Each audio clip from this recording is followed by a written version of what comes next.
Today we'll be discussing the 5 homes of money in this economic downturn taking place around the country right now. People are like, man, where should I put my money? My 401k is crashing. I can't trust the banks. Where should my money go? There are 5 financial homes to put your money into.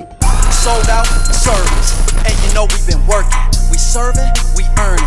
The watches, it's hurting. Big heart, but it started with Chris. Seen a lot when it comes to this biz. Don't serve, don't earn. They gotta shift keys to be a capitalist. The first home is the bank, checking account, savings, CD. Second home is going to be the stock market, cryptocurrency, and bonds. The third home is going to be qualified plans. That's your IRA, Roth IRA, TSP, 457, deferred comp, pension plan. The fourth home is real estate. Fifth home is life insurance. Now, each home has key components to it that may be beneficial to you, but there are 5 key characteristics to look at. 1 is liquidity. Do you have access to your money? 2 is safety of principal. Is your money safe in that home? 3 is tax deduction. Is there a tax deduction when putting money into that home? Does it bring my taxable income down for that year? 4 is tax advantages. How does the IRS treat my money once it's in that home? 5 is growth. Is my money in that home at least outpacing inflation? So we look at all 5 homes and see which home measures up to our expectation of growth for our family's future. When it comes to banks, are banks liquid? Absolutely. We have an ATM card. You can go to an ATM and get cash out whenever you want. The stock market. Is the stock market liquid? Is my cryptocurrency account liquid? Absolutely. Through my Coinbase app, I can sell crypto and have cash in my account within 24 to 48 hours.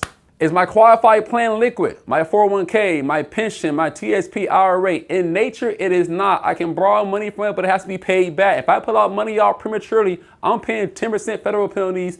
In most cases, income state taxes and federal taxes. That is not my money until age 59 and a half. Real estate is absolutely not liquid. One of the best assets to hold and have, but definitely not liquid. And then life insurance could definitely be liquid based off how it's funded. Talk to an insurance agent about properly structuring your insurance policy to have liquidity tied to your insurance. Safety of principal, the bank is absolutely safe up to a certain amount, about $250,000 according to the FDIC. Stocks, mutual funds, bonds, are they safe? Just put your stock ticker now, man. Yep, look it up. S&P 500, NASDAQ, Dow Jones, last month, 3 months, 6 months, definitely not safe. Qualified plans are tied to what? The market. They're definitely not safe. Real estate, I got one word for you, 2008, right? Real estate's not safe at all. We're seeing a downturn in real estate as we speak today. Life insurance has a floor of 0% interest, so you cannot lose money in a properly structured index universal life insurance policy. The next 2 are taxes, man. Taxes are a huge part of not only building wealth, but also preserving wealth. The bank does not offer any tax deductions or tax advantages. Your stocks don't offer any tax deductions or tax advantages. Same thing with cryptocurrency. Your qualified plan does have a tax deduction. You determine if it's right for you or not.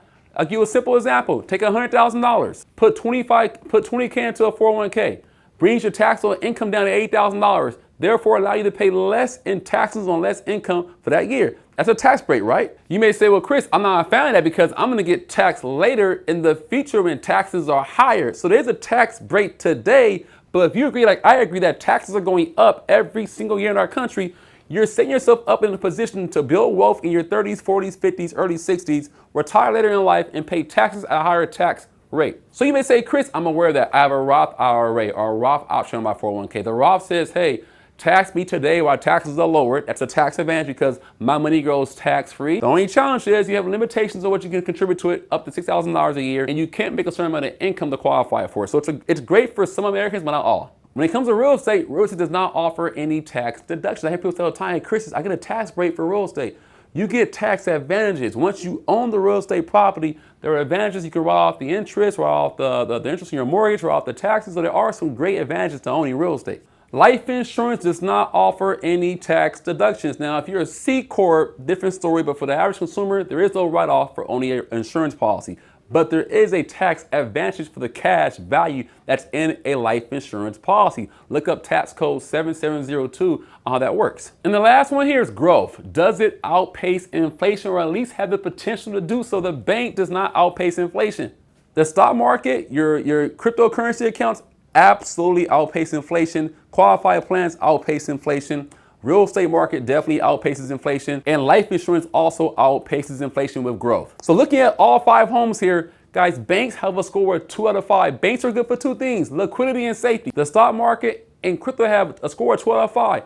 It's liquid and it can grow, but it's not really quite safe at all. It doesn't offer any tax breaks. Your qualified plan, your 401k, TSP, IRA, 403b, they're really good for tax advantages or tax deductions, and they offer growth, but they aren't quite liquid and they aren't safe. And then real estate, contrary to popular belief, real estate only has a score of 12 to 5. Real estate offers growth and offers tax advantages. No tax breaks there. You can't guarantee liquidity. There's no liquidity quite there. You can't guarantee safety. And then life insurance has a score of 4 out of 5. Life insurance is safe, it's liquid, also offers tax advantages, and it can grow.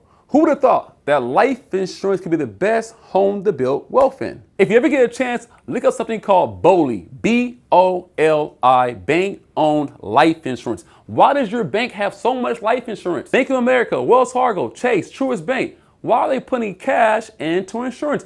Probably because they want tax advantages, they want liquidity, they want growth, and they want safety. So what do? They offer us a checking account. Your deposits go into that account. What do they give you for that account? They give you safety and give you liquidity, but they keep the tax advantages and they keep the growth. So if you have any thoughts, comments, or questions about how these accounts work, comment in the comment section below. I'll get back to you as soon as I can.